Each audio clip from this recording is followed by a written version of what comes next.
El silencio de la noche fue abruptamente interrumpido por el sonido del teléfono fijo. Me desperté de un sobresalto. Rápidamente extendí la mano para encender la lámpara de noche y vi que el reloj marcaba la 1:17 de la madrugada. ¿Quién podría estar llamando a esta hora? Con la mano temblorosa levanté el auricular. ¿Es esta la casa del señor Adrián Rivas? Una voz femenina respondió del otro lado de la línea. Era desconocida y tan calmada que me heló la sangre. Llamo del Hospital San Rafael. Sentí que el corazón se me iba al suelo. Sí, soy yo, su madre. ¿Qué pasa, señorita? La voz continuó con el mismo tono monótono. Lamentamos informarle que el señor Rivas ha tenido un grave accidente de tránsito en la autopista. Está siendo ingresado a nuestra sala de urgencias. Los familiares deben presentarse de inmediato. El auricular se me resbaló de las manos y cayó al suelo con un seco clac. Mis oídos zumbaban, el mundo giraba a mi alrededor. El ruido despertó a Celeste, mi nuera. Salió del dormitorio con el cabello largo suelto sobre los hombros, la cara aún adormilada. «Mamá, ¿qué pasa?» No pude decir una palabra, solo señalé con el dedo hacia el teléfono. Celeste frunció el ceño, recogió el auricular y lo llevó a su oído. Vi cómo su rostro palidecía, pero solo por un instante. Una calma extraña se apoderó rápidamente de ella. Colocó el auricular en su sitio, me miró directo a los ojos y dijo con voz firme: «Adrián tuvo un accidente. Tenemos que ir al hospital ya. Antes de continuar, asegúrate de estar suscrito al canal y cuéntanos en los comentarios desde dónde estás viendo este video. Nos encantaría saber hasta dónde llegan nuestras historias de venganza». Celeste fue quien manejó. Iba muy rápido. Yo iba en el asiento del copiloto, con las manos apretadas entre sí hasta que se pusieron blancas, murmurando sin parar oraciones. Mi mente era un caos lleno de las peores imágenes posibles. Mientras tanto, miraba de reojo a Celeste. Sus manos se aferraban al volante con una firmeza inquietante, sin el menor temblor. Entramos a toda velocidad por la puerta de urgencias. Una enfermera, al notar nuestra expresión desesperada, señaló apresurada hacia el fondo del pasillo. «El paciente del accidente acaba de ser llevado por ahí». Y entonces vi a mi hijo. La camilla se movía rápidamente. Adrián yacía allí, la cabeza envuelta en un grueso vendaje blanco, una pierna inmovilizada de forma rudimentaria, el rostro pálido como una hoja de papel, sin una gota de sangre. «Adrián, hijo mío», grité con desesperación. Pero no reaccionó. Sus párpados seguían cerrados. Celeste y yo corrimos tras la camilla. Sentía que el corazón se me iba a romper.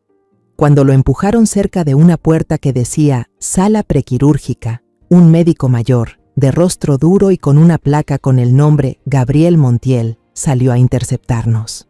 Su mirada pasó por Celeste y se detuvo en mí, profunda, como si cargara algo que no sabía nombrar. Le hizo una señal a las enfermeras para que siguieran empujando a Adrián y de repente se acercó a mí. Su mano delgada tomó con suavidad mi codo. «Señora Alvarado, por favor acompáñeme por aquí». Celeste quiso seguirme, pero él levantó la mano con un gesto firme. «Espere aquí». Me llevó a un rincón apartado, detrás de una fila de asientos. El lugar era más oscuro, aislado del bullicio del pasillo.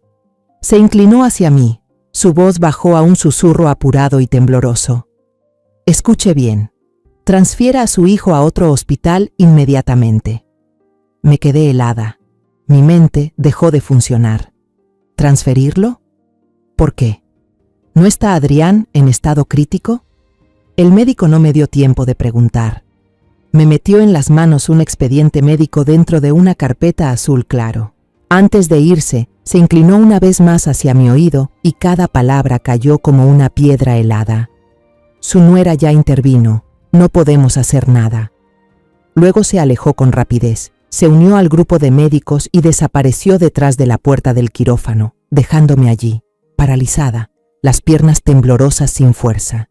Miré hacia mi nuera. La muchacha estaba parada a lo lejos, con la mirada constantemente dirigida hacia mí y el doctor, una mirada filosa, llena de cautela. Mis manos temblorosas casi no podían sostener el expediente. Lo abrí. La primera página era el consentimiento para la cirugía. Mis ojos pasaron por encima de los términos médicos confusos hasta detenerse en el dato más importante. médico principal, Fabián Córdoba. Ese nombre fue como un martillazo directo a mi memoria. Recordé claramente su rostro arrogante en las noticias de hace algunos años. Aquel carnicero con bata blanca, responsable de un escándalo médico estremecedor que causó la muerte injusta de varios pacientes en la sala de operaciones. Alguien que debería estar en la cárcel, no con un bisturí en la mano dentro de un hospital. Y entonces, lo más espantoso, apareció al final de la página. Debajo de la línea, solicitud de designación de cirujano, estaba una letra que conocía bien. Era la firma de mi nuera, Celeste Solís. La firma de Celeste en ese papel era como una mancha de tinta sobre una tela blanca, arruinando todos los recuerdos bonitos que tenía de ella. Era una llave que abría la puerta a una memoria que había tratado de sellar por tanto tiempo. Un lugar lleno de rarezas, de escalofríos difusos que tontamente decidí ignorar. Soy Elvira Alvarado de Rivas, una maestra jubilada cuya mayor alegría cada mañana es regar los geranios del porche. Desde que mi esposo, Esteban, falleció tras una grave enfermedad, mi mundo se redujo y se apoyó por completo en los hombros de Adrián. Él no es solo mi hijo, es mi razón de ser, el único lazo que me mantiene conectada a esta vida. Por eso, el día que Adrián trajo a Celeste a casa para presentarla, fui inmensamente feliz. Ella fue como una brisa fresca en la vida tranquila de madre e hijo. Una joven instruida, trabajaba en una gran farmacéutica, hablaba con suavidad y siempre llevaba una sonrisa dulce capaz de derretir cualquier invierno. Sus ojos eran cristalinos y la forma en que miraba a Adrián, con tanto cariño, conmovió profundamente el corazón de esta madre mayor. Aquella noche me arrodillé frente a la foto de Esteban, susurrándole mi gratitud por haberle dado a nuestro hijo una esposa que parecía perfecta. Después de que se casaron, me mudé con ellos para ayudar a cuidar. La casa se volvió cálida, llena de risas. Al principio todo parecía ir de maravilla. Celeste cuidaba a Adrián con esmero y a mí siempre me hablaba con dulzura, llamándome mamá una y otra vez con cariño. Pero como esas grietas diminutas que aparecen en una vasija de cerámica perfecta, empezaron a surgir señales extrañas, tan sutiles que casi pensé que era mi imaginación. La primera señal llegó una tarde soleada, hace unos 6 meses. Mientras limpiaba el cuarto de los dos, encontré una receta de farmacia entre las páginas de un libro que Adrián había dejado en la mesita de noche. Un viejo hábito profesional me llevó a mirar. El paciente era Adrián Rivas, pero el nombre del medicamento era una serie de compuestos químicos que jamás había escuchado. Esa noche, durante la cena, le pregunté con curiosidad: «Adrián, ¿estás enfermo? Encontré una receta médica en tu cuarto». Adrián levantó la vista, miró a Celeste y sonrió de manera forzada. «Ah, no, mamá. Solo me he sentido un poco cansado últimamente. Celeste me compró unas vitaminas para fortalecerme». Celeste, que estaba sentada a su lado, también sonrió dulcemente y puso un pedazo de carne en mi plato. «Él trabaja demasiado, mamá. Yo tengo que obligarlo a tomar suplementos». La explicación sonaba lógica y yo la creí, pero después de eso comencé a prestar más atención. De vez en cuando volvía a encontrar recetas similares, con el mismo medicamento extraño. Nunca estaban en lugares visibles. Una vez apareció en el bolsillo de un abrigo de invierno que ya estaba guardado en el fondo del armario. Otra vez en el fondo del cesto de la ropa sucia, como si alguien quisiera deshacerse de ellos intencionalmente. Cada vez que eso pasaba, una pequeña duda aparecía en mi cabeza, pero yo misma me la apagaba. Seguro ya estoy vieja y pienso tonterías. Luego fue lo del cajón. En el ropero grande de los dos, había un cajón que Celeste siempre mantenía bien cerrado con llave. Una vez, necesitaba buscar unas tijeras pequeñas para cortar hilo, y por costumbre, intenté abrir ese cajón. Al ver que estaba cerrado, pregunté en voz alta justo cuando Celeste entraba al cuarto: «Celeste, ¿por qué tienes este cajón con llave? Solo estaba buscando unas tijeras». Ella se sobresaltó por un segundo, pero enseguida recuperó su sonrisa suave de siempre. «No es nada, mamá. Solo guardo unos papeles del seguro y contratos importantes del trabajo. Me da miedo que Adrián, con lo distraído que es, los pierda, así que mejor los cierro con llave». La sonrisa de ella en ese momento, por primera vez, me dio escalofríos. No le llegaba a los ojos. Esos ojos, aunque todavía parecían sonreír, tenían un brillo frío, una defensa discreta. Pero lo más aterrador, el recuerdo que ahora grita en mi cabeza, ocurrió una tarde de lluvia intensa. Yo estaba en el porche cubierto, cortando unas hojas secas de las hortensias, cuando escuché a Celeste hablando por teléfono en la sala. La ventana de vidrio estaba entreabierta, lo justo para que el sonido saliera. Entre el ruido de la lluvia cayendo fuerte, escuché una frase susurrada, pero clarísima, como si hubiera sido dicha para que yo la oyera. Si pasa en el hospital, nadie podrá sospechar nada. Un escalofrío me recorrió la espalda. Justo después de esa frase, ella pareció darse cuenta de algo. Dijo unas palabras vagas y colgó la llamada. Escuché cómo cerró la ventana de un portazo. En ese momento me quedé paralizada bajo la lluvia, intentando convencerme de que quizá había escuchado mal, o que era una frase al azar relacionada con su trabajo, uno que tenía que ver con farmacéuticas y hospitales. Me aferré a esa explicación, porque la verdad era demasiado horrible para enfrentarla. Esos recuerdos espantosos terminaron, arrastrándome de vuelta a la fría realidad, al olor a desinfectante y a la luz blanca y dura del pasillo del hospital. Las piezas sueltas, los escalofríos sin sentido, las mentiras torpes, ahora se han unido en una imagen completa y aterradora. Esas vitaminas seguramente eran veneno. Ese cajón cerrado no solo guardaba contratos, sino secretos monstruosos. Y aquella frase bajo la lluvia ahora suena como una profecía macabra. Un pitido seco, indiferente, sonó desde la puerta del quirófano, arrancándome del remolino de recuerdos horribles. Una enfermera joven empujó la puerta metálica y gritó al pasillo: «Preparar al paciente Adrián Rivas para quirófano número 2». Esa voz fue como un disparo. 2 enfermeros hombres se acercaron de inmediato y empezaron a empujar la camilla de mi hijo hacia la puerta de la muerte. Cada vuelta de las ruedas me desgarraba el alma.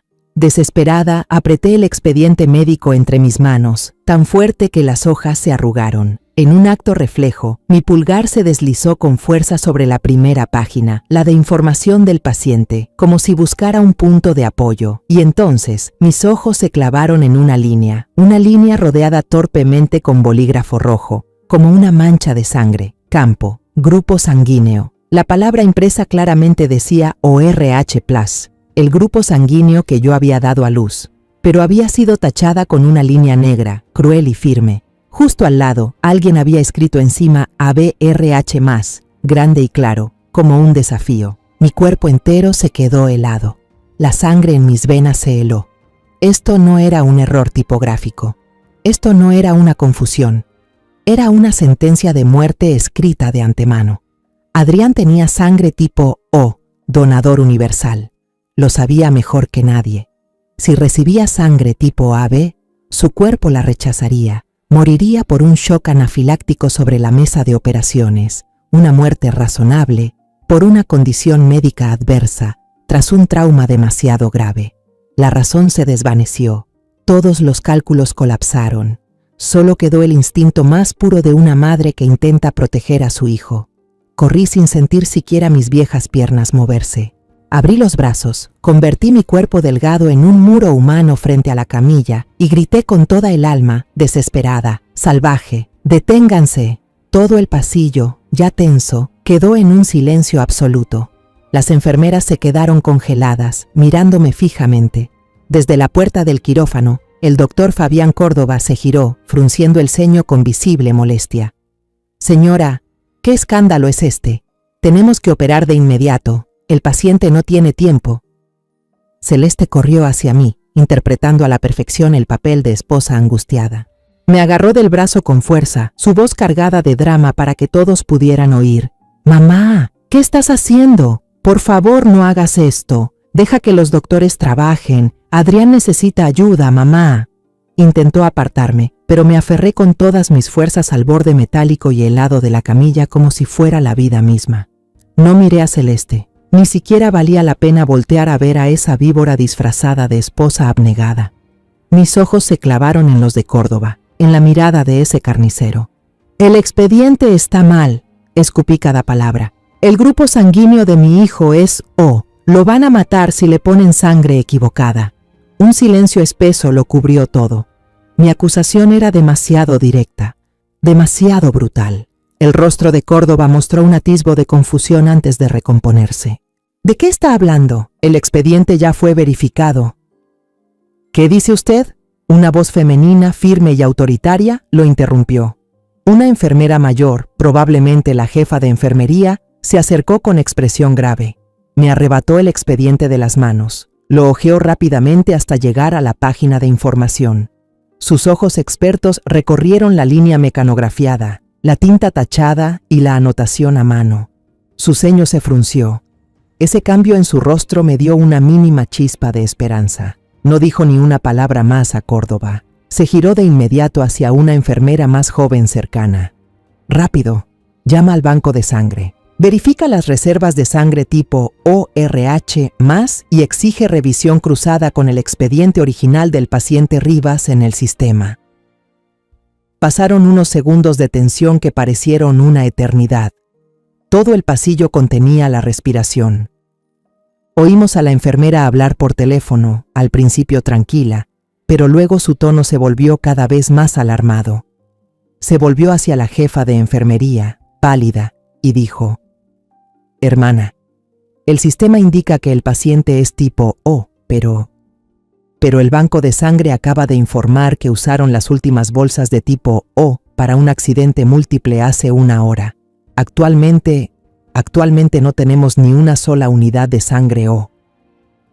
El silencio volvió a caer, aún más pesado. Ningún hospital se atrevería a operar en una cirugía mayor con un riesgo tan grave respecto al tipo de sangre, y menos sin reservas disponibles. El plan perfecto de Córdoba y Celeste, un plan que dependía de los recursos del hospital para consumar el crimen, quedó anulado por una verdad tan absurda que parecía broma. El hospital se había quedado sin sangre. Justo en ese momento de desesperación y bloqueo total, el doctor Gabriel Montiel apareció por otro pasillo. Parecía un salvador emergiendo de la oscuridad. Levantaba el teléfono todavía en llamada activa. La voz del doctor resonó con claridad y firmeza, por encima de cualquier murmullo. «Hay que trasladarlo de inmediato. Acabo de contactar al jefe de cirugía del Hospital La Cruz. Ya tienen todo preparado, quirófano disponible y, lo más importante, suficiente sangre tipo O en reserva. La ambulancia está en camino». Solo 5 minutos después, un equipo de emergencia con uniformes azul oscuro, distintos a las batas blancas del Hospital San Rafael, apareció. Trabajaban con una profesionalidad y urgencia impresionantes, recibiendo la camilla de Adrián de manos del personal de enfermería de ese hospital. Todo ocurrió como un torbellino. Cuando empujaban la camilla hacia la ambulancia que ya esperaba, me apresuré a subir.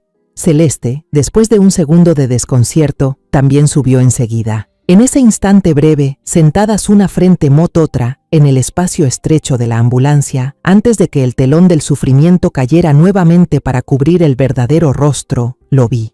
La mirada de ella hacia mí.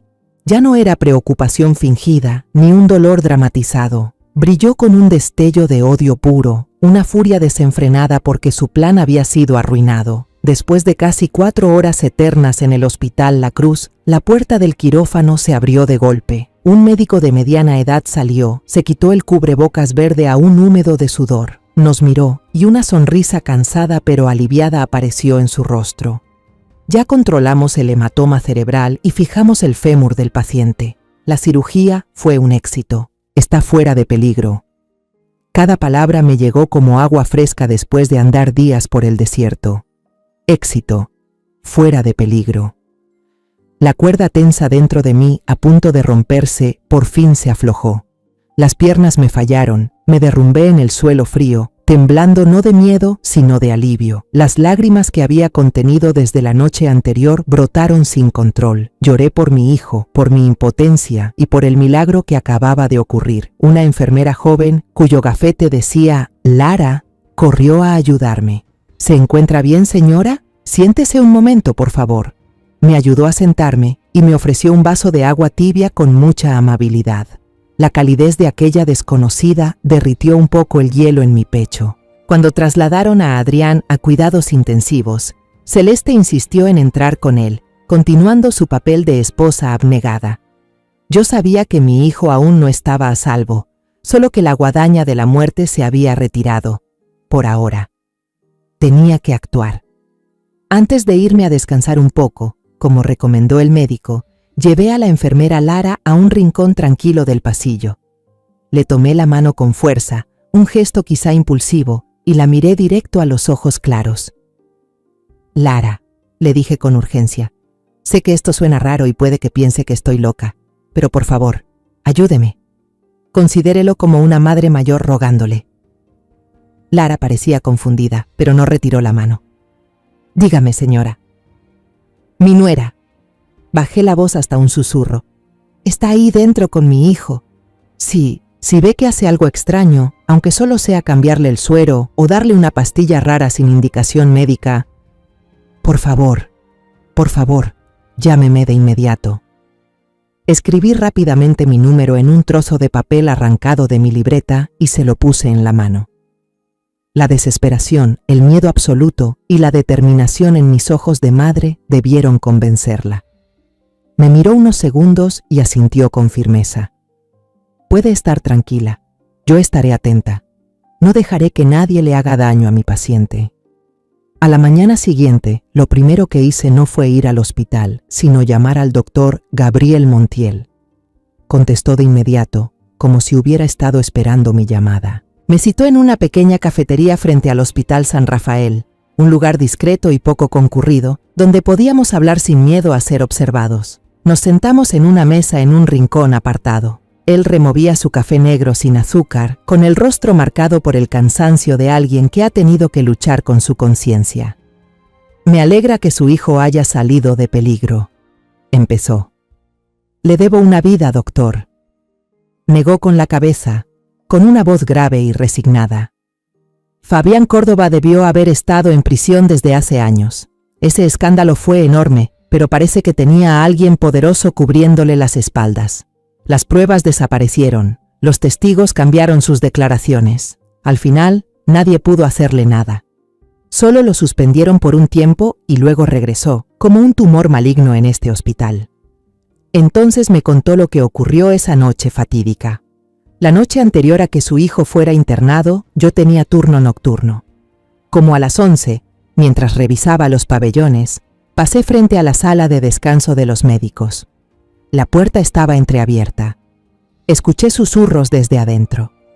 Vi a Córdoba hablando con una mujer. No pude ver bien su cara, solo distinguí una figura delgada y una melena oscura y larga.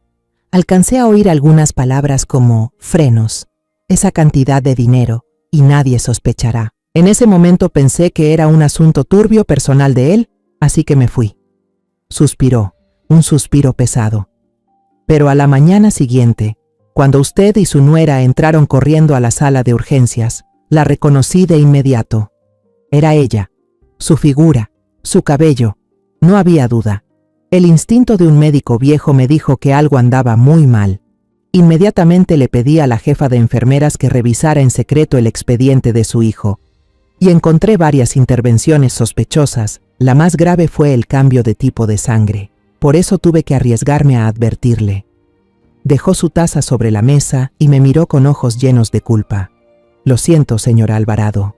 Legalmente, lo que tengo no es más que una historia escuchada a escondidas, sin pruebas sólidas. Hasta aquí es lo único que puedo hacer por usted. El resto, tendrá que encontrar la verdad por sí misma y proteger a su hijo». Apreté con fuerza la mano delgada de él sobre la mesa. «Eso ya es más que suficiente, doctor. Usted salvó la vida de mi hijo. Ese favor no lo olvidaré mientras viva». Al salir de la cafetería, no regresé de inmediato al hospital. Necesitaba un lugar tranquilo para pensar. Caminé hasta un parque cercano. Me senté en una banca de piedra bajo un árbol frondoso. La brisa otoñal, fría, pasaba entre mis cabellos ya teñidos de gris. Las palabras del doctor Gabriel confirmaban todas mis sospechas. Frenos. El accidente de Adrián no fue un accidente. Fue un intento de asesinato. No podía ir a la policía. Solo verían a una vieja histérica. Necesitaba pruebas, pruebas irrefutables. En mi mente, un plan comenzaba a tomar forma. Necesitaba a alguien que pudiera ayudarme, alguien que operara fuera de la ley, alguien que le debiera un favor a mi familia desde hace muchos años. Con manos temblorosas, saqué mi viejo celular y busqué en la agenda un nombre que no había marcado en casi 20 años, don Pedro Ávila. Al otro lado de la línea contestaron después de 2 timbres. Una voz grave, cálida, conocida pero gastada por el tiempo, sonó. Ávila habla. Respiré hondo, tratando de mantener firme la voz. Pedro, soy yo, Elvira Alvarado. Hubo un silencio del otro lado, y luego la voz se volvió más seria. Elvira, ¿cuánto tiempo? ¿Pasa algo? Necesito tu ayuda, dije con un hilo de voz. Esto tiene que ver con la vida de Adrián. 2 días después, Adrián fue trasladado de la sala de cuidados intensivos a una habitación normal. En el momento en que mi hijo despertó, cuando sus ojos cansados se abrieron y me buscaron en esa habitación desconocida, sentí como si hubiera vuelto a nacer. Aunque su voz seguía débil, apenas un susurro al llamarme mamá, sentí que el mundo roto dentro de mí empezaba a reconstruirse. Mi hijo estaba vivo. Solo eso ya me daba fuerza para enfrentar todo lo demás. Inmediatamente pedí al hospital que pusieran una cama plegable en la habitación. Puse como excusa que ya estaba mayor, que mis huesos no aguantaban bien y que no era conveniente estar yendo y viniendo entre la casa y el hospital. Pero en realidad estaba convirtiendo esa habitación en mi fortaleza. No pensaba alejarme ni 1 centímetro de mi hijo. Yo misma preparaba su sopa de arroz aguada, dándole cucharada por cucharada con paciencia. Lo limpiaba, le cambiaba la ropa y le leía capítulos de libros viejos, como cuando era un niño.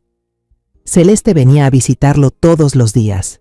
Siempre llegaba impecable, con cestas de frutas caras y sopas envasadas que decían ser muy nutritivas. Seguía interpretando el papel de esposa devota sin dejar ningún detalle al azar. Se sentaba junto a la cama, pelaba manzanas en forma de conejitos, le contaba a Adrián historias alegres de la oficina, saludos de compañeros. Pero su mirada, cada vez que se dirigía hacia mí, estaba cargada de desconfianza y vigilancia. La guerra silenciosa entre Celeste y yo había comenzado. Una guerra sin gritos ni insultos, pero tensa hasta lo insoportable.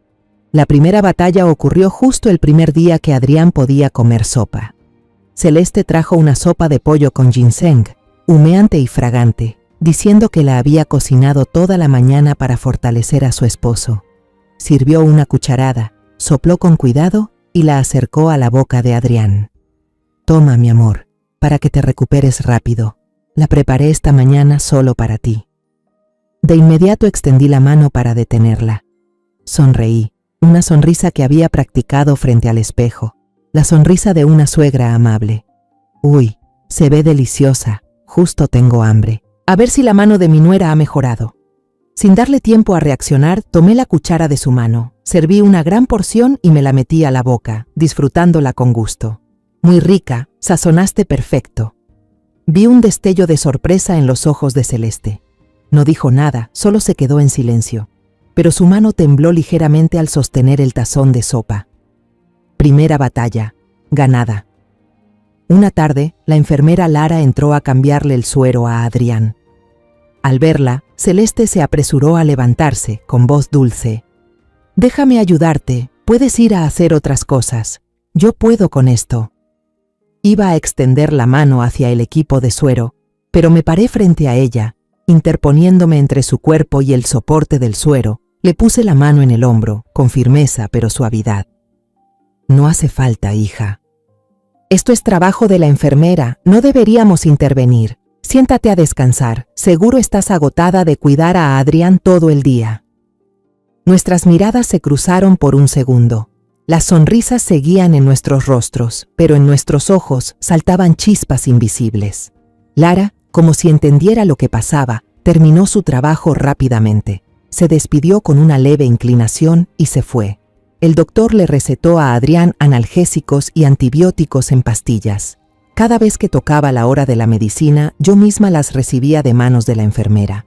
Las vertía en la palma de mi mano, fingía revisar si eran las correctas, y luego se las daba a mi hijo junto con un vaso de agua tibia. Celeste varias veces quiso ayudar. «Déjame hacerlo, mamá, tú descansa». Pero yo siempre rechazaba con amabilidad. «No te preocupes, hija, yo puedo, quiero cuidarlo con mis propias manos». Lo más doloroso de todo es que Adrián no notaba la tensión asfixiante que llenaba la habitación. El accidente lo había dejado débil, y probablemente él solo veía que su madre y su esposa se estaban ocupando de él con dedicación. Una vez, él estiró débilmente la mano, tomó la mía y la de Celeste, y dijo: «Con mamá y mi hermana aquí, me siento muy afortunado». Al oír eso, sentí como si alguien me apretara el corazón. Me costó mucho no ponerme a llorar. Solo pude sonreír y darle unas palmaditas suaves en la mano. «Descansa, hijo, te vas a recuperar». Mientras tanto, Celeste bajó la cabeza, tal vez para esconder su sonrisa forzada y esa mirada llena de culpa. Una noche, cuando Adrián ya dormía profundamente después de la dosis de analgésicos, y solo se escuchaba el pitido constante del monitor de ritmo cardíaco, Celeste empezó a hablar conmigo. Su voz era dulce como la miel, pero cada palabra era como una cuchilla invisible. «Mamá, últimamente se la ve muy cansada. Su cabello está más canoso. ¿Por qué no va a descansar unos días a casa? Yo me encargo aquí. Después de todo, soy su esposa». Era una sugerencia, pero también una prueba. La chica quería sacarme de esta fortaleza. La miré directo a los ojos, ya sin evitar su mirada. Le respondí con calma, pero con firmeza: «Adrián es mi hijo. Mientras yo siga viva, seguiré cuidándolo. No estoy cansada. Tú también deberías cuidar tu salud, que más adelante tendrás muchas cosas de las que ocuparte». Esa última frase iba cargada de intención. Vi cómo se le tensó un poco el rostro. Sabía perfectamente a qué me refería. Así pasó una semana. Este juego del gato y el ratón me estaba dejando exhausta, tanto física como mentalmente. Durante el día tenía que estar alerta. Por la noche apenas podía dormir, con miedo de que si cerraba los ojos, ella haría algo. Pero sabía que no podía caer. La tarde del 7º día, mientras pelaba una naranja para Adrián, el viejo teléfono en mi bolsillo vibró. Al ver un número desconocido, salí al pasillo a contestar. La voz grave y cálida de don Pedro sonó al otro lado de la línea, pero esta vez con una seriedad inusual. «Elvira, tengo algo para usted, tenemos que vernos». El corazón me dio un vuelco. «Está bien, ¿cuándo?» «Ahora mismo», interrumpió. «En el café de siempre, en 30 minutos. No le diga a nadie». Regresé a la habitación intentando mantener la expresión más tranquila posible. Le dije a Celeste que necesitaba salir a comprar unas cosas personales y algo de lana para tejerle un suéter a Adrián. «Quédate con él un rato, ¿sí? Vuelvo rápido». Celeste asintió sin despegar la vista del celular. Su indiferencia era justo lo que necesitaba. Salí a toda prisa y tomé un taxi al lugar acordado.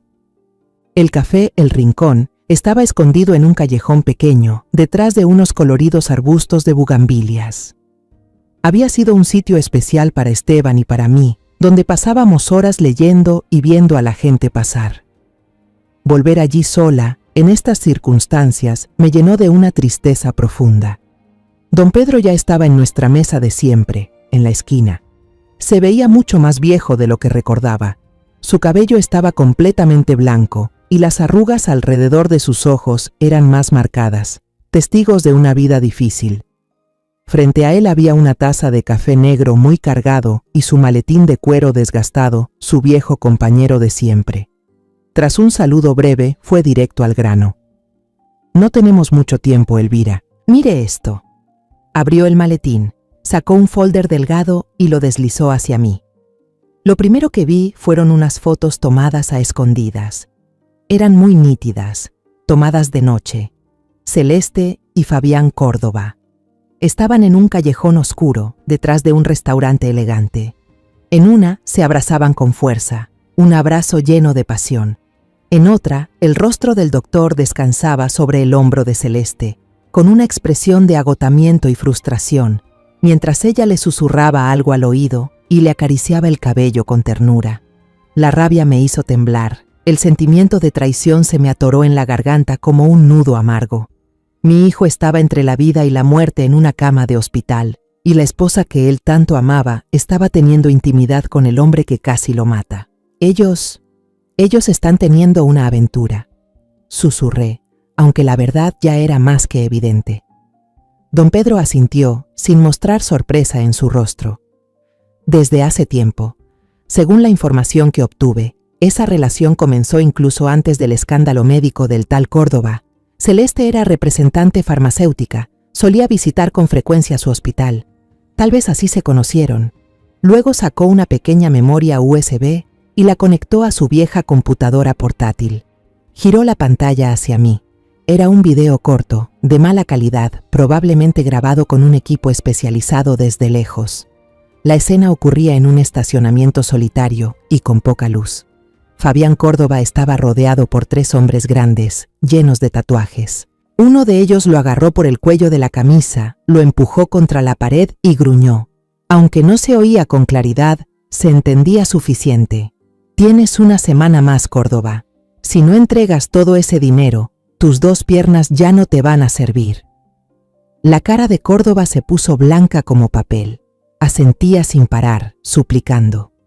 Le debe dinero a un grupo de prestamistas, explicó don Pedro con voz calmada. Mandé investigar más a fondo. La cantidad que usó para librarse del juicio, silenciar testigos y sobornar jueces en su momento fue enorme. Tuvo que pedir dinero por todos lados y el camino más rápido fue recurrir al crimen organizado. Ahora le toca pagar hasta el último centavo. Finalmente, don Pedro me mostró un fajo de documentos impresos, un resumen del escándalo de años atrás. Señaló unas líneas marcadas con resaltador amarillo. La familia de la víctima apeló, pero por alguna razón la prueba más importante, el libro de guardia que registraba toda la cirugía de ese día, accidentalmente, desapareció en los archivos del hospital. Y aquí, apuntó otra línea, un juez que presidió la apelación compró una casa nueva en las afueras justo después del juicio. Todo está conectado, Elvira.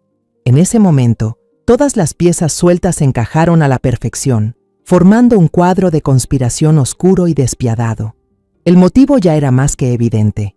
Córdoba, desesperado por saldar sus deudas y salvar su vida y su carrera. Celeste, ciega de amor por su amante, también necesitaba dinero para ayudarlo. Y Adrián, mi hijo, con el seguro de vida que sé con certeza que compró justo después de casarse, con una suma suficiente para que ellos pudieran empezar una nueva vida, se convirtió en el sacrificio perfecto. El accidente, con los frenos del auto saboteados, fue el primer paso. Si no moría ahí, el plan B se ejecutaría en la sala de operaciones. Respiré hondo, intentando calmarme. Le conté todo a don Pedro, sin omitir ni un solo detalle. Sobre las facturas médicas extrañas que encontré, sobre el cajón siempre cerrado con llave en el dormitorio, y sobre la frase mortal que escuché aquella tarde lluviosa: si pasa en el hospital, nadie sospechará. Don Pedro escuchó con atención. Su rostro ya serio se fue endureciendo aún más. Asintió. Todo tiene sentido. Su testimonio coincide con lo que descubrí. Pero Elvira me miró directo a los ojos. Esto aún no basta para acusarlos de asesinato ante un juez. Las fotos de la infidelidad, el video de la amenaza, solo prueban el motivo. Necesitamos una prueba material, algo irrefutable, una confesión, una evidencia concreta. Miré el reloj en la pared. Ya casi oscurecía. Recordé lo que me dijo Celeste por la tarde. Esta noche, mamá, váyase a descansar. Yo me quedo a cuidar a Adrián. La niña quería estar sola, quizá para buscar otra oportunidad de actuar. Pero su intención, sin querer, se convirtió en mi oportunidad.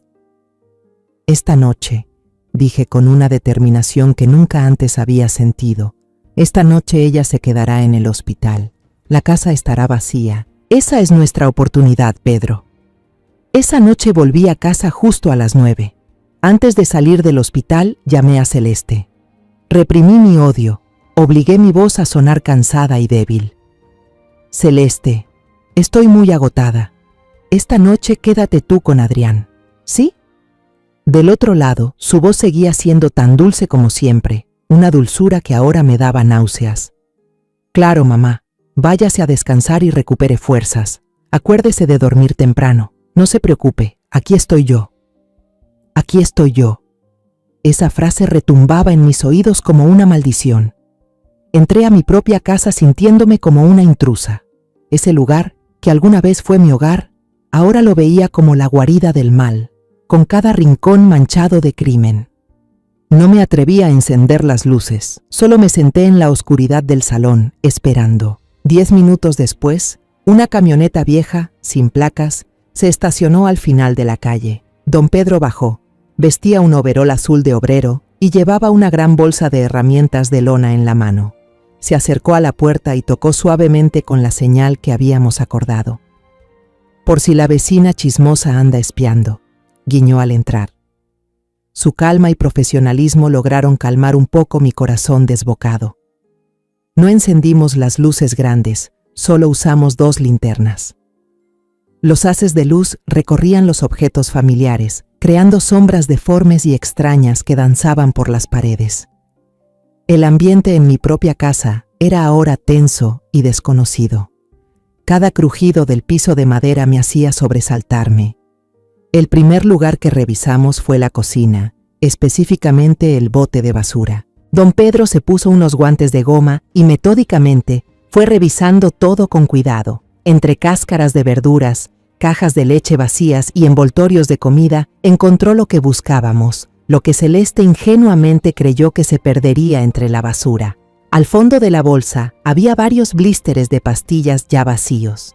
Reconocí de inmediato ese tipo de envase, aluminio plateado, sin marca comercial, idéntico a los que alguna vez vi asomarse en el bolsillo de Adrián, y asumí que eran vitaminas. Don Pedro usó unas pinzas para sacarlos y los colocó sobre una servilleta limpia. Les tomó fotos y luego amplió el nombre del principio activo impreso en letras diminutas. Déjame investigar. Sacó su celular y empezó a teclear rápidamente. Pasaron unos segundos en silencio. Entonces, su rostro serio se endureció aún más. Me mostró la pantalla. Era un artículo de una enciclopedia médica. Trióxido de arsénico, dijo con voz grave. También conocido como arsénico. Un veneno clásico, sin color, sin olor, sin sabor. Si se administra en pequeñas dosis durante un tiempo prolongado, provoca síntomas de debilitamiento físico, daño a los órganos. Parece una enfermedad terminal cualquiera, pero si se da en dosis altas... No necesitó terminar la frase. Una oleada de náusea me subió por la garganta. Sentí que todo me daba vueltas. Así que era eso, el cansancio inexplicable de Adrián, sus quejas de falta de apetito, de perder peso. Nada de eso era por exceso de trabajo. Celeste envenenó a mi hijo poco a poco, lentamente, justo frente a mis ojos, en esta misma casa, con esas vitaminas mortales. Sube al dormitorio, dije con la voz áspera. La habitación de Adrián y Celeste seguía ordenada de una forma fría. Todo estaba perfectamente colocado, igual que la fachada de su dueña. Don Pedro fue directo al ropero grande de roble. Revisó el cajón que le señalé, el único que estaba cerrado con llave. Estaba asegurado con un pequeño candado, pero parecía bastante resistente. Para don Pedro no fue ningún obstáculo. Sacó su estuche de herramientas, de ahí extrajo un juego profesional para abrir cerraduras, con varillas metálicas finas y relucientes. En menos de un minuto, tras unos pequeños y secos clic, clic, que resonaron en el silencio, el candado se abrió. Su habilidad me dejó tan asombrada como impresionada. Dentro del cajón, todo estaba perfectamente ordenado en carpetas. Ese era el almacén de secretos del demonio. Lo primero que me saltó a la vista fue un grueso paquete de pólizas de seguro de vida. En la primera hoja decía claramente el nombre del asegurado, Adrián Rivas. La cantidad asegurada era gigantesca, una cifra con la que cualquiera podría vivir sin trabajar el resto de su vida. Con las manos temblorosas pasé a la página del beneficiario, aunque en el fondo ya sabía lo que iba a encontrar. Mi nombre, Elvira Alvarado de Rivas, el que Adrián había escrito al principio, había sido borrado de forma torpe y violenta con corrector. Encima de esa mancha blanca, con una letra delicada y muy familiar, estaba escrito un nombre, Celeste Solís. La tinta sobrepuesta seguía claramente visible, como prueba muda de un crimen y una avaricia sin fondo. Pero eso no era lo peor. Al lado del paquete de pólizas había una libreta pequeña, con tapa de cuero rojo. La reconocí de inmediato. Fue un regalo que le di a Celeste en su primer cumpleaños como parte de nuestra familia, con la esperanza de que anotara ahí momentos felices de su nueva vida. Me temblaban las manos al abrirla. Era su diario. Las primeras páginas estaban llenas de frases dulces para Adrián, historias de amor de pareja. Pero mientras más avanzaba, la letra se volvía más desordenada, rabiosa, como si hubiese sido escrita en medio del caos mental. En una página decía: Fabián volvió a ser presionado por las deudas, lo amenazaron. ¿Qué se supone que debo hacer ahora? En otra: Adrián es demasiado ingenuo, cree todo lo que le digo. El plan con el arsénico parece estar funcionando, pero va muy lento. Ellos no pueden esperar tanto. Y luego, la página más reciente, como una puñalada directa al corazón. Fabián tuvo una nueva idea. Un accidente. Los frenos del auto. Nadie sospechará. Si algo le pasa, tendré el dinero suficiente para salvar a Fabián y podremos empezar de nuevo. La última página, escrita solo unos días antes del accidente, lo revelaba todo. El plan B ya está listo. Si el accidente no es suficiente, Fabián se encargará del resto en el quirófano. Grupo sanguíneo equivocado. Una muerte natural por lesiones demasiado graves. Todo terminará pronto. Ya no podía mantenerme en pie. Me derrumbé en el suelo. El diario cayó de mis manos, abierto en el piso como una confesión desnuda. Todo el plan macabro, paso a paso, desde las pastillas envenenadas, pasando por el accidente, hasta la estrategia de respaldo en la sala de operaciones, estaba allí, ante mis ojos. Don Pedro se apresuró a sostenerme, con el rostro lleno de furia. Recogió el cuaderno, hojeó las últimas páginas. «Ya basta», dijo con voz firme. «Tenemos todo lo que necesitamos. Hay que ir a la policía de inmediato». No perdimos ni un segundo más. Don Pedro actuó como todo un profesional. Con pinzas, recogió cuidadosamente cada objeto, los blisters de arsénico, las pólizas de seguro alteradas y el maldito diario rojo, y los metió en bolsas con cierre hermético para evidencias que ya tenía preparadas. No quedó ni un solo rastro en la casa. Salimos, cerramos la puerta con cuidado, devolviéndole a la casa esa apariencia de paz habitual, como si nadie hubiera profanado jamás los secretos repugnantes que escondía dentro. En el viejo camión que avanzaba por la noche, yo iba en el asiento del copiloto, en silencio, viendo cómo las luces de la calle pasaban borrosas por la ventana, convirtiéndose en líneas largas de luz. Mi corazón era un caos. Sentía rabia, dolor, pero sobre todo, un miedo atroz que me apretaba el pecho. Celeste, ese demonio, seguía en el hospital. Estaba justo al lado de Adrián, mi hijo, ese hijo que yacía indefenso en una cama. ¿Se habrá dado cuenta de que su plan fue descubierto? ¿Haría alguna locura? Cada minuto que pasaba, ese miedo crecía, como una bestia devorándome por dentro. La comisaría central apareció bajo las luces nocturnas, imponente y fría. Al principio, el policía de guardia se mostró bastante indiferente al ver entrar a una anciana desesperada y a un viejo con ropa de obrero. «¿Qué desea denunciar, señora? ¿Puede esperar un momento?» Pero su actitud cambió por completo cuando don Pedro puso sobre la mesa su vieja credencial de detective privado, junto con la bolsa llena de pruebas. «Venimos a denunciar un intento de asesinato. La víctima corre peligro de muerte ahora mismo en el Hospital La Cruz».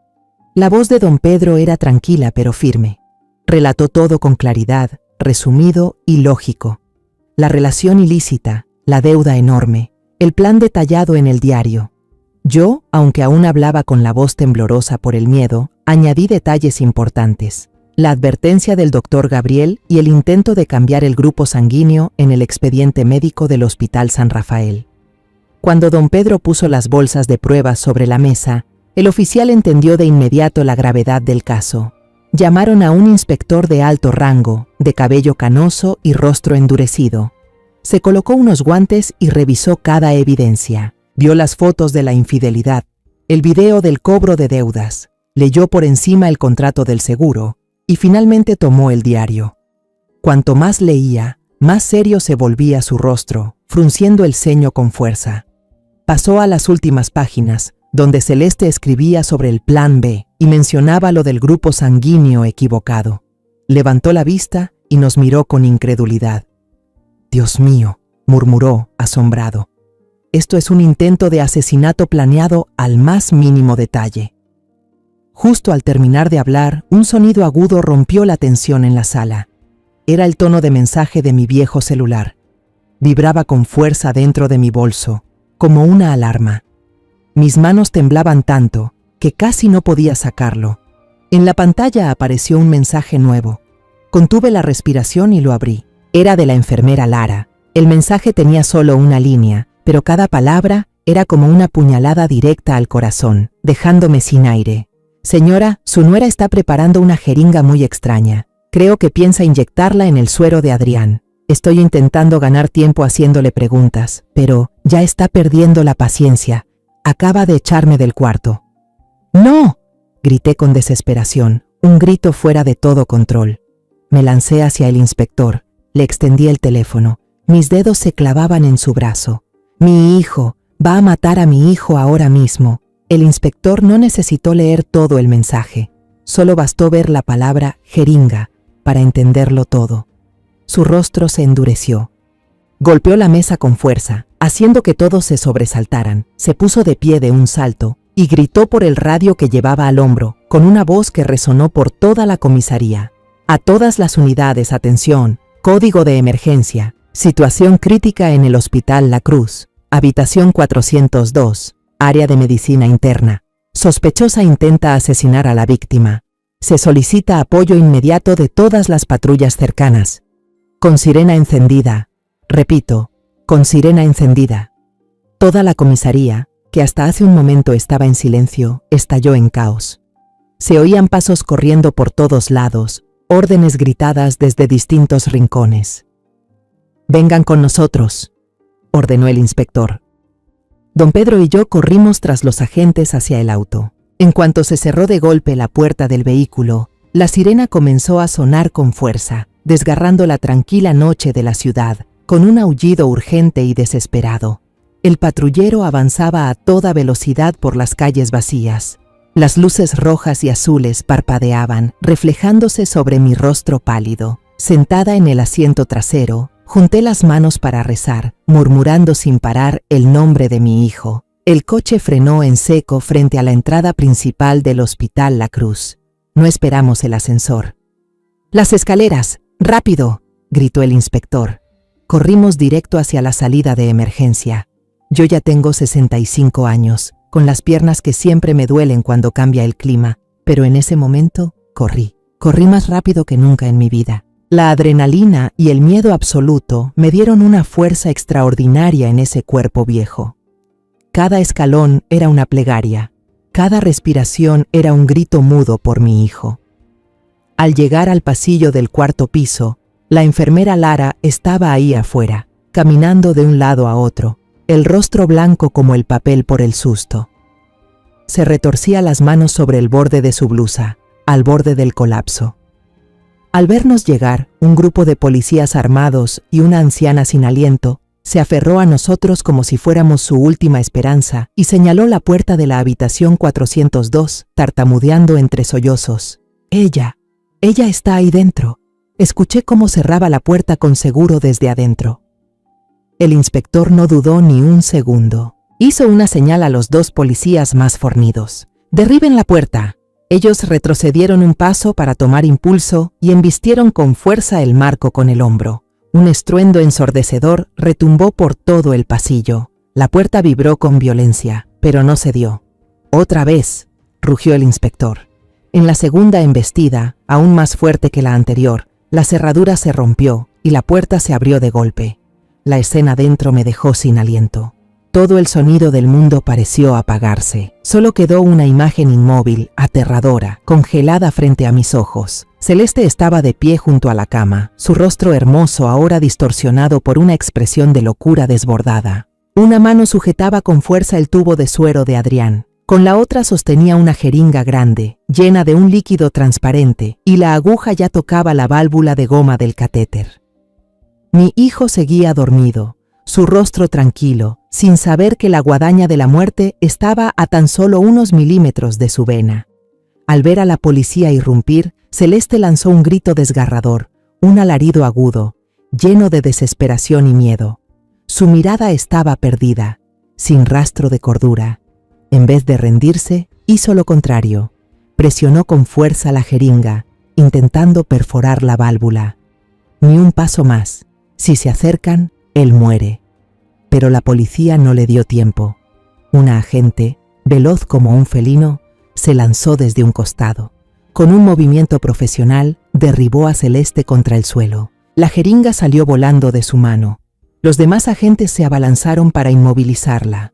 Celeste se debatía con furia, como una fiera acorralada, gritando cosas sin sentido, maldiciéndonos a todos.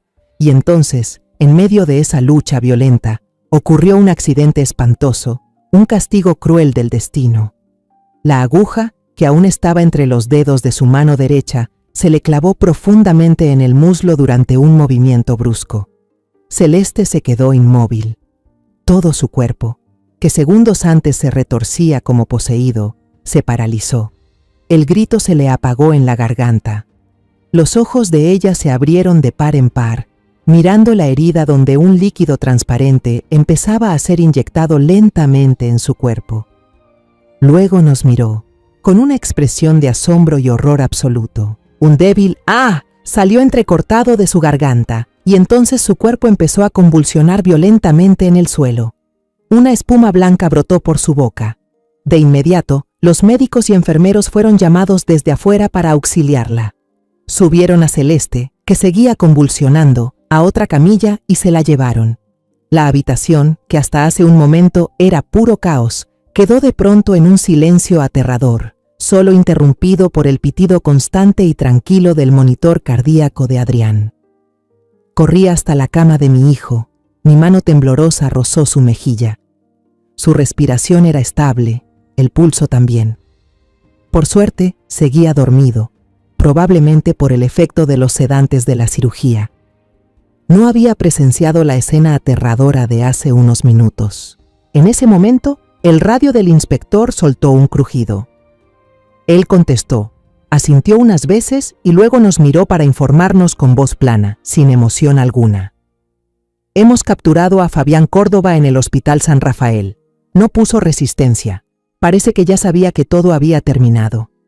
Unos días después, cuando Adrián ya estaba más consciente y recuperado, supe que no podía ocultarle la verdad por más tiempo.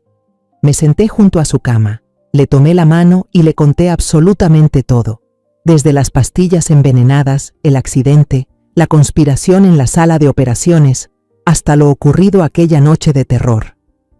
Le mostré las pruebas que don Pedro había reunido, copias de la póliza del seguro, las fotos de la infidelidad y las páginas más dolorosas del diario. Mi hijo, un hombre fuerte al que jamás vi derramar una lágrima, rompió en llanto como un niño. Se apoyó en mi hombro, su cuerpo temblaba sin control. No podía creer y tampoco quería aceptar que la mujer que tanto amaba, a la que le había entregado todo su corazón, pudiera ser tan cruel y despiadada. Celeste sobrevivió, pero no quedó ilesa. El veneno en la jeringa, que luego los peritos identificaron como cloruro de potasio en dosis letal, una sustancia utilizada en inyecciones letales, le provocó daños neurológicos irreversibles. Quedó paralizada de la cintura para abajo, condenada a una silla de ruedas por el resto de su vida. Un castigo irónico. Su cuerpo se volvió su propia prisión. El juicio se llevó a cabo meses después y conmocionó a toda la ciudad. Tanto Celeste como Fabián Córdoba fueron llevados ante la justicia. El diario se convirtió en una prueba irrefutable. El caso de Adrián también reabrió todo el escándalo médico de años atrás. Con la declaración de Córdoba, en un intento por conseguir una pena menor, se destapó toda una red de funcionarios corruptos que habían encubierto sus crímenes en aquella época. Se dictó sentencia. Fabián Córdoba fue condenado a cadena perpetua por homicidio, tentativa de homicidio y soborno. Celeste, dada su condición médica, recibió una pena de 20 años de prisión. Adrián presentó la solicitud de divorcio poco después, poniendo fin a un matrimonio construido sobre mentiras y bañado en sangre. Un año después del juicio, cuando el escándalo mediático ya se había apagado, decidimos vender la casa en Querétaro. No podíamos pasar un solo día más allí. Esa casa, que alguna vez fue un hogar, se había convertido en una prisión de recuerdos. Los fantasmas del pasado acechaban cada rincón. El aire estaba impregnado de mentiras y planes mortales. Cada vez que entraba al cuarto de Adrián, imaginaba el cajón con llave. Cada vez que me sentaba en la sala, creía oír los susurros de Celeste en aquella tarde lluviosa. Necesitábamos irnos, necesitábamos liberarnos. Nos mudamos a un pequeño pueblo costero en el sur, un lugar tranquilo donde nadie sabía quiénes éramos, donde nadie conocía la tragedia que habíamos vivido. Usamos los ahorros de toda mi vida, junto con parte del dinero de la venta de la casa, para comprar una casita encantadora, con un patio lleno de sol y una enredadera de bugambilias moradas que caía sobre el porche. El espacio al frente, que antes era un viejo garaje, lo transformamos en una pequeña cafetería-librería. Decidí llamarla El Amanecer. No era solo un nombre, era una plegaria, la esperanza de una madre mayor por un nuevo comienzo para su hijo desdichado. Y el amanecer, de verdad, llegó. De forma suave y lenta. Nuestra vida empezó a transcurrir entre el sonido del mar y el aroma intenso del café. Cada mañana, Adrián era el primero en levantarse. Yo solía despertarme con el perfume del café recién molido que se esparcía por toda la casita. Mi hijo, que antes era un director de proyectos ocupado, ahora sabía preparar unos capuchinos y lattes deliciosos, con una espuma de leche perfectamente batida. También construyó con sus propias manos unos estantes de madera de pino, cuyo olor suave se mezclaba con el de los libros viejos. Acomodaba con mucho cuidado cada libro que habíamos recolectado en mercados de pulgas. Cada uno era una historia, un mundo nuevo, muy distinto al mundo de engaños que él acababa de dejar atrás. La herida en el corazón de Adrián, esa herida profunda causada por la traición, comenzó poco a poco a sanar. Al principio hablaba muy poco, solo trabajaba en silencio. Pero luego empezó a sonreír. Primero fueron sonrisas leves, cuando algún cliente elogiaba el café que él preparaba. Después vinieron sonrisas más abiertas, al conversar con los clientes habituales. Ancianos del pueblo que venían cada mañana a leer el periódico o estudiantes que buscaban un lugar tranquilo para estudiar. Sus ojos recuperaron el brillo, ya no se veían tristes ni a la defensiva. Ver a mi hijo encontrar de nuevo la alegría en cosas simples y pequeñas me daba una paz infinita. Don Pedro todavía venía a visitarnos desde la ciudad de vez en cuando. Solía llegar los fines de semana, siempre con una botella de vino tinto y alguna historia sobre los casos que estaba investigando. Se sentaba conmigo en el porche, en nuestra silla de mimbre, compartíamos una copa de vino y mirábamos a Adrián limpiando la barra o sonriendo mientras charlaba con los clientes. Ya no era un detective contratado. Se había vuelto un amigo entrañable, una parte indispensable de nuestra nueva vida. El chico ya está bien, Elvira, me dijo una vez, y yo supe que tenía razón. Nunca volví a ver al doctor Gabriel ni a la enfermera Lara. Después del juicio, intenté contactarlos para agradecerles una vez más. Pero tanto el Hospital La Cruz como el San Rafael informaron que los habían trasladado a otra ciudad. Quizás ellos también querían alejarse de los recuerdos tristes de ese lugar. Aún así, su imagen vive en mi memoria. Cada mañana, cuando voy a misa en la pequeña iglesia del pueblo, rezo en silencio por ellos. Esos ángeles guardianes que aparecieron en el momento justo, valientes y bondadosos, para salvar la vida de mi hijo y la mía. Una tarde, el sol dorado como miel caía sobre nuestro patio. Yo estaba sentada en la silla de mimbre de siempre, con un libro en las manos, pero los ojos puestos dentro del local. Mi hijo, mi Adrián, estaba detrás del mostrador. Sonreía con dulzura mientras le entregaba un croissant todavía tibio a una niña de unos 7 u 8 años. La luz del atardecer entraba por la ventana y brillaba sobre su cabello, formando un halo cálido. Supe, en ese instante, que la tormenta había pasado de verdad.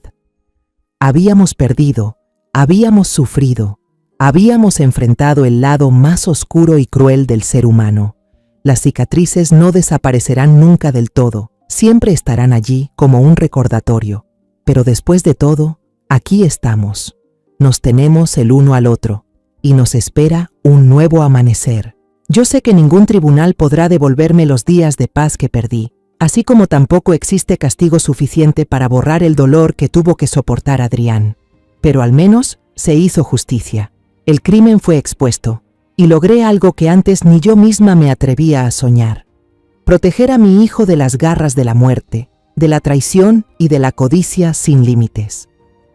Ahora, al sentarme y mirar hacia atrás todo lo que pasó, de pronto entiendo que a veces, la rabia no solo sirve para quemar al enemigo, sino también para iluminar el camino hacia la verdad. Mi historia de venganza no comenzó con odio, sino con amor. Y fue precisamente ese amor el que me llevó hasta el fondo de todo. Entonces, entre heridas que aún no terminan de cerrar, aprendí algo. La justicia puede tardar, pero si hay fe y coraje, ninguna oscuridad es para siempre. Y si alguien allá afuera está soportando injusticias en silencio, atrapado en el miedo o en la soledad, como me pasó a mí, por favor, no te calles. Alza la voz. Lucha. Busca la verdad aunque te tiemble el alma, porque a veces basta con que una sola persona tenga el valor de levantarse, para que toda una historia, incluso toda una vida, cambie para siempre. La historia que acabas de escuchar ha sido modificada en nombres y lugares para proteger la identidad de quienes estuvieron involucrados. No contamos esto para juzgar, sino con la esperanza de que alguien escuche y se detenga a reflexionar. ¿Cuántas madres están aguantando en silencio dentro de su propio hogar? De verdad me lo pregunto. Si tú estuvieras en mi lugar, ¿qué harías? ¿Callarías para mantener la paz o te atreverías a enfrentarlo todo para recuperar tu voz? Me encantaría saber tu opinión sobre esta historia de historias que duelen, o cualquier sugerencia que tengas para que nuestro contenido siga mejorando. Dios siempre bendice, y yo estoy convencida de que la valentía nos lleva a días mejores. Mientras tanto, al final de este video te dejaré 2 de las historias más queridas del canal. Estoy segura de que te van a sorprender. Gracias por quedarte conmigo hasta este momento.